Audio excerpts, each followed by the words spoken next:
Boas, galera. Aqui quem fala é o Andarilho, diretamente da Europa, especificamente de Portugal. Agora eu estou na capital Lisboeta e nós vamos participar dessa aventura, onde eu vou mostrar para vocês, nessa nova saga pela Europa, todos os pontos turísticos mais conhecidos de Portugal, principalmente da capital Lisboa, totalmente gratuito, ok? Então venham comigo nessa aventura e vamos ser felizes.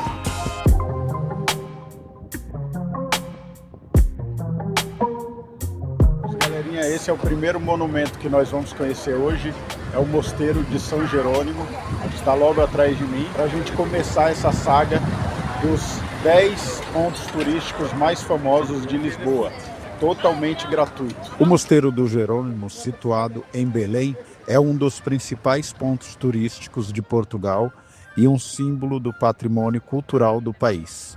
Classificado como Patrimônio Mundial pela Unesco, o monumento atrai milhões de visitantes todos os anos, que se encantam com sua beleza arquitetônica e seu valor histórico. Construído no século XIV, em homenagem à epopeia marítima portuguesa, o mosteiro representa o estilo manuelino, caracterizado por ricos detalhes esculpidos em pedra, com elementos náuticos e religiosos.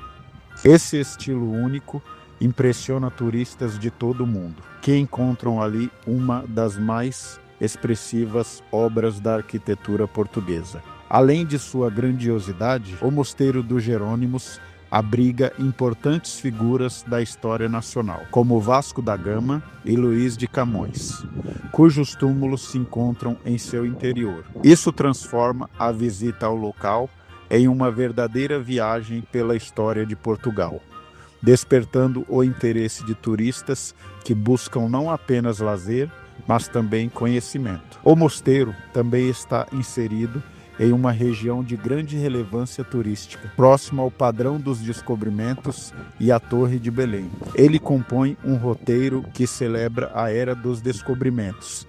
Cafés tradicionais, como a famosa Pastelaria de Belém, complementam a experiência dos visitantes, unindo cultura, gastronomia e história em um único passeio. O Mosteiro dos Jerônimos é mais do que uma atração histórica, é um pilar do turismo cultural português. Sua preservação e valorização contribuem para a promoção de Portugal como destino turístico de excelência, capaz de oferecer experiências ricas em conteúdo, beleza e identidade nacional. Cheguei agora no Padrão dos Descobrimentos, que é a estátua que simplesmente representa as caravelas, as navegações portuguesas da antiguidade e todas as descobertas e países representados nessa estátua.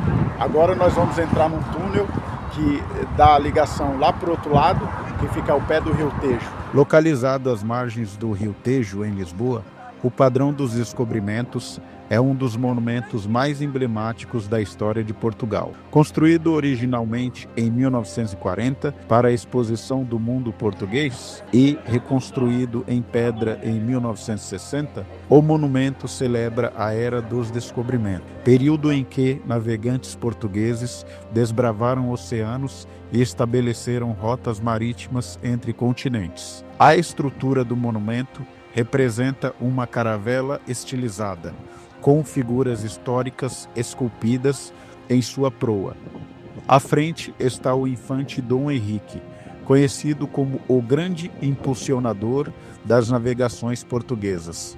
Atrás dele, em ordem descendente, seguem navegadores, cartógrafos, missionários e outros personagens ligados às grandes viagens marítimas dos séculos XV e XIV, como Vasco da Gama, Pedro Álvares Cabral e Fernão de Magalhães. Simboliza não apenas os feitos marítimos portugueses, mas também um momento de afirmação nacionalista do século XX, quando o Estado Novo buscava reforçar o orgulho histórico do país. No entanto, o monumento também provoca reflexões mais críticas. Os descobrimentos marcaram o início da expansão colonial europeia, com consequências profundas para os povos colonizados, como a escravidão, a exploração de recursos naturais e a imposição cultural. Assim, o padrão dos descobrimentos deve ser compreendido como parte de uma memória coletiva complexa.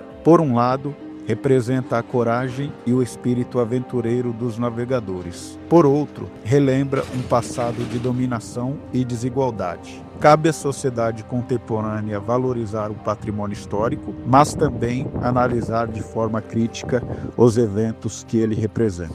Agora nós vamos conhecer a Torre de Belém, pessoal, que ela está lá ao fundo.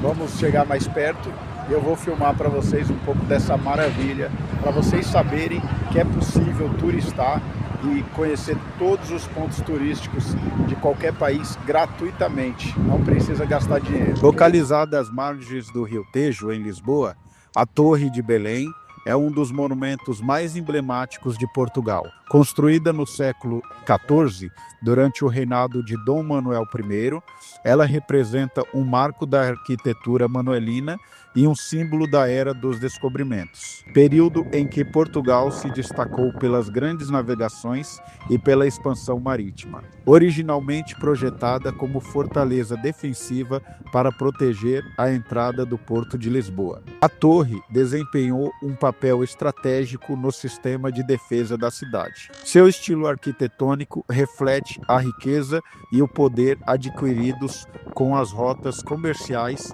e as conquistas ultramarinas.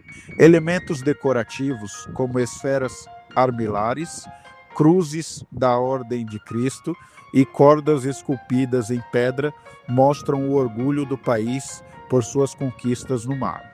Além de sua função militar, a Torre de Belém teve outras utilizações ao longo dos séculos, incluindo prisão, farol e alfândega. Seu valor histórico e cultural foi reconhecido internacionalmente quando, em 1983, foi declarada Patrimônio Mundial da Humanidade pela Unesco. Hoje, ela atrai milhões de turistas e estudiosos, sendo também um símbolo de identidade nacional para os portugueses. A Torre de Belém não é apenas uma construção imponente à beira do Tejo, mas também um testemunho da importância de Portugal na história global. Ela remete a uma época de coragem, inovação e descoberta, inspirando até hoje o orgulho e a admiração de quem a visita. Agora eu vou visitar com vocês a fábrica de pastéis de Belém, que está logo atrás de mim, ok? Eu só não fui mais para perto porque ali é muito difícil você filmar porque tem muita gente, o trânsito é muito grande, como vocês podem ver. Essa foi a primeira fábrica de pastéis de Belém de Lisboa. O pastel de Belém, também conhecido como pastel de nata, é muito mais do que uma simples iguaria da doçaria portuguesa. Ele representa uma herança cultural que atravessa séculos e encanta paladares ao redor do mundo. Originado no século XIX, em Lisboa, esse doce tradicional carrega consigo uma história ligada à religiosidade, à criatividade culinária e à identidade nacional de Portugal. A origem do pastel de Belém remonta ao Mosteiro dos Jerônimos, no bairro de Belém, em Lisboa. Com a extinção das ordens religiosas em 1834, os monges do mosteiro passaram a vender os pastéis como forma de sustento. A receita foi então passada para uma confeitaria próxima, que desde 1837 os produz com a mesma fórmula secreta. O pastel se diferencia por sua massa folhada crocante e recheio cremoso de nata, ligeiramente caramelizado no topo após ir ao forno. Mais do que um doce, o pastel de Belém é um símbolo da cultura lusitana. Sua fama atravessou fronteiras e hoje é encontrado em padarias e confeitarias de todo o mundo. Embora a versão original só possa ser chamada oficialmente de pastel de Belém, quando feita na fábrica que detém a receita original. Essa valorização da tradição destaca a importância da preservação do patrimônio cultural e gastronômico. Além disso, o pastel de Belém também representa a capacidade culinária em unir passado e presente. Ele mantém viva uma tradição monástica enquanto se adapta aos gostos modernos. sendo servido com canela ou açúcar de confeiteiro e muitas vezes acompanhado por um café expresso, outro símbolo da cultura portuguesa. O pastel de Belém é uma preciosidade da gastronomia mundial. Seu sabor único, aliado à sua rica história, faz dele muito mais do que uma sobremesa. É uma verdadeira experiência cultural que convida a conhecer e valorizar a identidade portuguesa. Chegamos agora na LX Factory, uma das baladas mais famosas de Lisboa. Agora eu vou entrar lá dentro, vou mostrar para vocês as imagens e vamos contar também a história desse local maravilhoso e muito conceituado na noite lisboeta. A LX Factory, um polo criativo no coração de Lisboa. Localizada em Alcântara, entre o centro de Lisboa e Belém, a LX Factory é um dos mais vibrantes centros culturais e criativos de Portugal. Instalada em um antigo complexo industrial do século XIX, que já abrigou fábricas de tecidos e gráficas.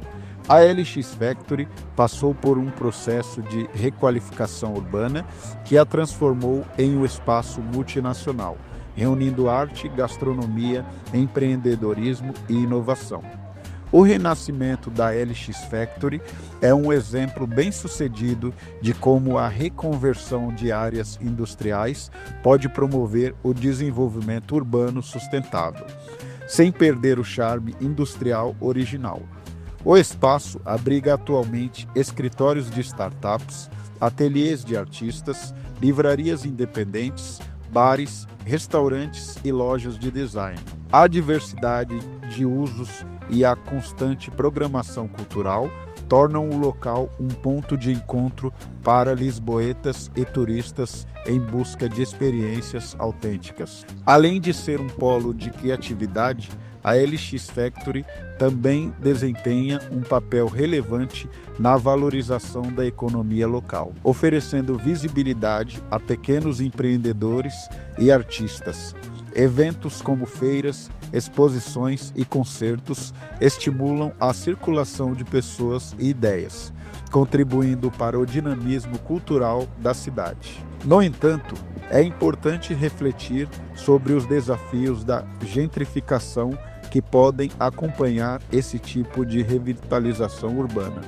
O aumento do turismo e da valorização imobiliária pode impactar negativamente a população local, especialmente os moradores tradicionais do bairro de Alcântara. O equilíbrio entre desenvolvimento e inclusão social deve ser constantemente buscado. A LX Factory é um exemplo inspirador de como a criatividade pode transformar espaços abandonados em centros pulsantes de inovação e cultura. Representa uma nova forma de viver a cidade, conectando passado e futuro por meio da arte, da diversidade e do empreendedorismo. Pessoal, nesse momento eu me encontro aqui na Alfama. Esse é o bairro mais antigo de Lisboa, é a terra do fado.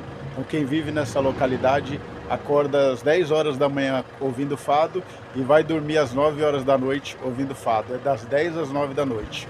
Tá? Isso direto. Eu já vivi aqui durante um tempo e realmente é espetacular.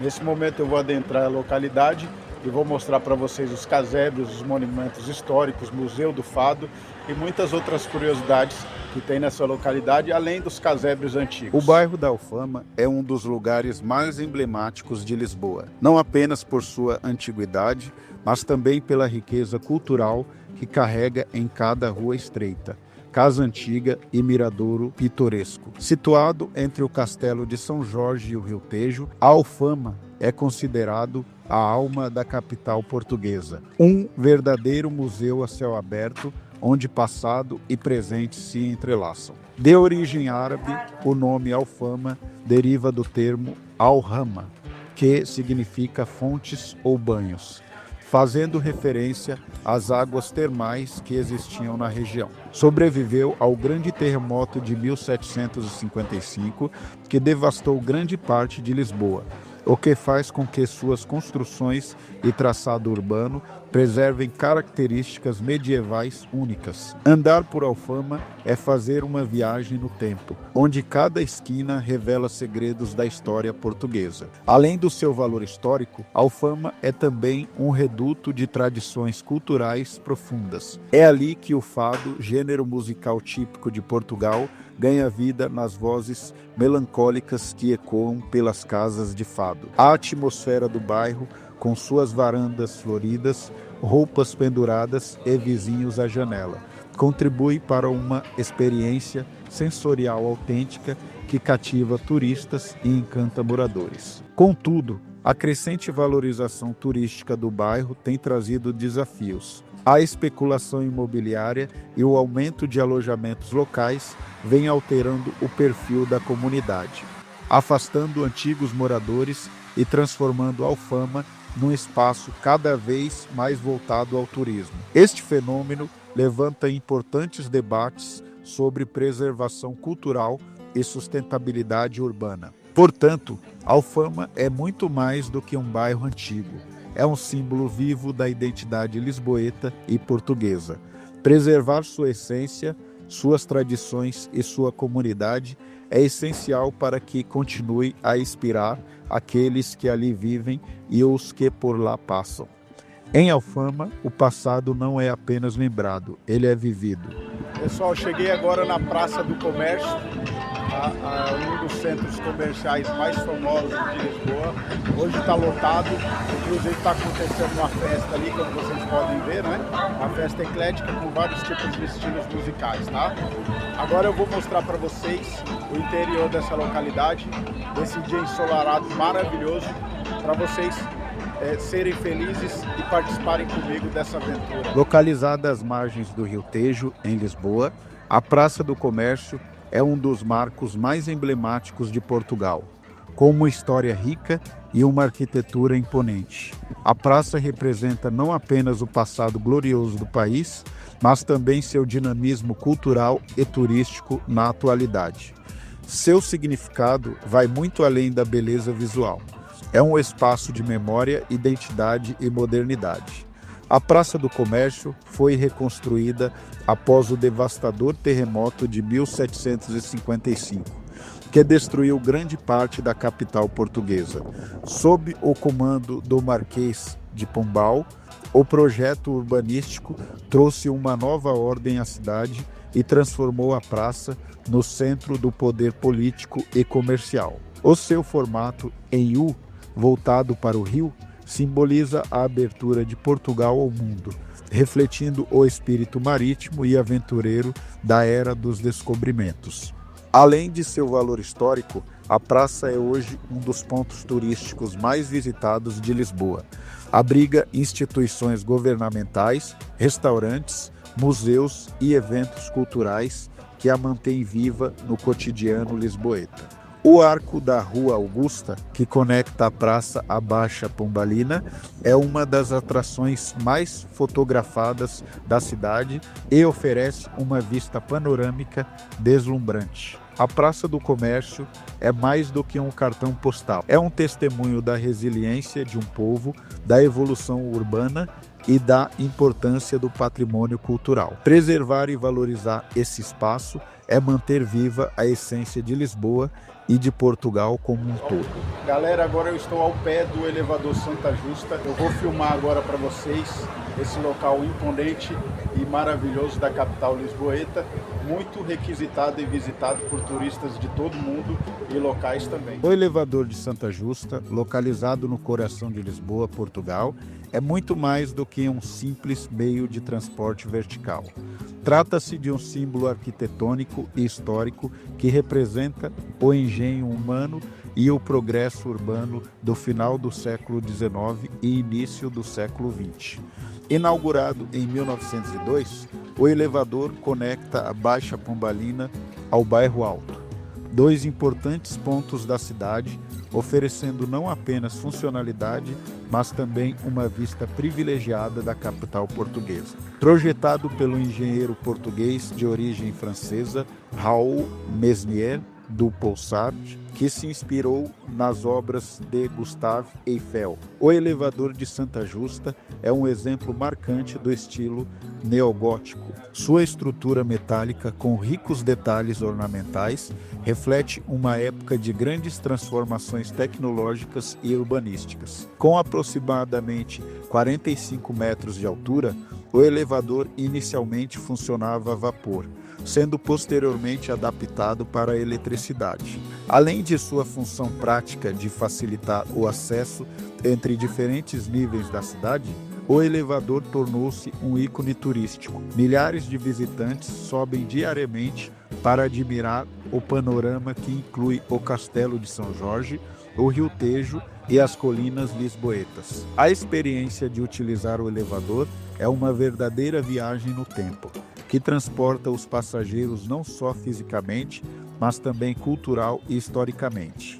Portanto, o elevador de Santa Justa não é apenas uma solução de mobilidade urbana, mas uma peça viva da história de Lisboa. Ele exemplifica como a engenharia pode se aliar à arte e ao turismo, transformando um simples meio de transporte em um monumento de valor inestimável. Depois de 20 minutos de caminhada entre morros e subidas, finalmente chegamos ao Castelo de São Jorge, o castelo mais antigo de Lisboa, que abriga várias histórias da capital lisboeta. Então, nesse momento, a gente está ouvindo aqui uma musiquinha de fundo, o pessoal, os músicos de rua, né? E agora nós vamos subir mais uma ladeirinha para a gente conhecer esse monumento maravilhoso e histórico. Situado no alto da colina mais alta de Lisboa, o Castelo de São Jorge é um dos marcos históricos mais emblemáticos da capital portuguesa, com uma vista privilegiada sobre o Rio Tejo e o centro da cidade. Este monumento guarda séculos de história e testemunha as transformações políticas, culturais e sociais de Portugal. A origem do castelo remonta à ocupação moura do século IX, quando foi construído como uma fortificação defensiva. No entanto, escavações arqueológicas revelam que a colina já era habitada desde os tempos pré-históricos, passando pelos fenícios, cartagineses, romanos e visigodos. Após a reconquista cristã em 1147, liderada por Dom Afonso Henriques, com o apoio dos cruzados, o castelo passou a ser residência real e símbolo do poder português. Ao longo dos séculos, o Castelo de São Jorge sofreu diversas intervenções, principalmente após o terremoto de 1755, que destruiu grande parte de sua estrutura original. No século XX, passou por um processo de restauração, sendo atualmente um importante ponto turístico e cultural que atrai visitantes de todo o mundo. Além de seu valor arquitetônico e histórico, o castelo oferece uma imersão na identidade portuguesa. Os visitantes podem explorar suas muralhas, torres e jardins, bem como exposições que abordam a evolução urbana de Lisboa. A vista panorâmica do Miradouro é, sem dúvida, um dos pontos altos da visita. O Castelo de São Jorge não é apenas um monumento, mas um símbolo vivo da resistência, da mudança e da memória de um povo. Preservá-lo é manter viva a ligação entre o passado e o presente, permitindo que futuras gerações compreendam melhor suas raízes e sua cultura. Então, pessoal, finalmente chegamos ao Miradouro Senhora do Monte. É um dos pontos mais visitados também da capital lisboeta. Nós estamos como se fosse no cume da montanha, tá? Eu andei mais ou menos aí em torno de 20 minutos para chegar aqui. É muito cansativo. Então, se você é que nem eu, que quer economizar, quer viajar de graça, quer turistar de graça, meu amigo, se prepare para Canela, porque você vai andar muito e tem que ter disposição. Situado no bairro da Graça, em Lisboa, o Miradouro da Senhora do Monte é um dos pontos mais altos da capital portuguesa e oferece uma das vistas mais deslumbrantes sobre a cidade. Mais do que um simples ponto turístico, esse miradouro é um verdadeiro símbolo da harmonia entre paisagem urbana, história e espiritualidade. O nome do local vem da capela dedicada à Senhora do Monte, construída no século XIII. A imagem da santa, padroeira dos partos fáceis, atrai não apenas visitantes em busca da paisagem, mas também fiéis em busca de bênçãos e proteção. Ao redor da pequena ermida, ergue-se um mirante que permite contemplar o Casario Lisboeta, o Rio Tejo, o Castelo de São Jorge e, ao longe, a Ponte 25 de Abril. A vista panorâmica impressiona tanto de dia quanto ao entardecer, quando o sol pinta a cidade com tons dourados e rosados. O local é procurado tanto por turistas quanto por lisboetas que desejam um momento de contemplação ou de lazer. Bancos, sombra de árvores e um ambiente calmo tornam o Miradouro um espaço de encontro e inspiração. Além do seu apelo visual, o Miradouro da Senhora do Monte carrega um forte valor cultural. Sua localização estratégica já foi usada como ponto de observação militar durante a época medieval. Hoje mantém-se como ponto de observação privilegiado, mas agora da beleza e da alma da cidade. Visitar o Miradouro da Senhora do Monte é mais do que observar Lisboa de cima. É sentir a cidade em sua essência, entre passado e presente, fé e arte, silêncio e encantamento. É um lugar onde o olhar se perde na paisagem e o espírito se encontra. Então, pessoal, vamos finalizar agora essa incrível aventura com essas deliciosas caracoletas. Isso aqui são os caracóis. É um famoso petisco lisboeta. Ou seja, em toda Portugal, todo português adora esses caracóis. Isso é uma delícia, pessoal. Com cerveja, então, é o manjar dos dovos, tá? Eu aconselho quem estiver em Lisboa ou quem estiver em Portugal, qualquer lugar que tiver caracol, coma que você vai adorar. No começo eu tinha um pouco de ceticismo. Antes de eu ir na Ásia e comer aquelas larvas, como vocês já viram, aquelas baratas, cobras, jacaré, eu tinha ceticismo. Aí depois que eu voltei da Ásia, pra mim isso aqui é uma coisa natural. É até gostoso demais, é delicioso, tá? Então vamos lá, vamos começar essa aventura, hein? Delícia. Você tem duas opções, tá? Ou você usa o palitinho e tira ele aqui, ó, da casca, pela cabeça e come. Não é difícil, mas eu prefiro já direto na mão, assim. Depois que você come caracolzinho, você chupa, toma um caldinho. E às vezes vem até um presentinho aberto, tá? Como ele come só erva, né? Esse presentinho tem gosto de erva. Eu acho que vocês entenderam, né? Bom, enfim, mas é uma delícia, pessoal. Ó. Ó a cabecinha do caracolzinho, ó. Ó as anteninhas dele, ó. Dá até pra ver as anteninhas, né? É como se fosse uma ostra dentro do miojo, por exemplo. Aí é como se eu tivesse comido ostra aqui no gosto do miojo. Ele é feito com caldo quinós, alho e algumas coisas, alguns condimentos, já fica com gosto de sopa de miojo. Pronto, acabou, caracói, tá uma ovelha para descer. Então é isso aí, pessoal. Você chegou até aqui. Esse foi o presente extra que eu dei para vocês depois desse dia cansativo de gravações, tá certo? Dessa aventura maravilhosa sobre os 10 pontos turísticos mais conhecidos de Lisboa. Então, se você chegou até aqui e quer incentivar e colaborar com o meu trabalho, deixe o seu like, deixe o seu comentário e a gente se vê na estrada. Ah, tá. Não se esqueça de se inscrever no canal também. Forte abraço.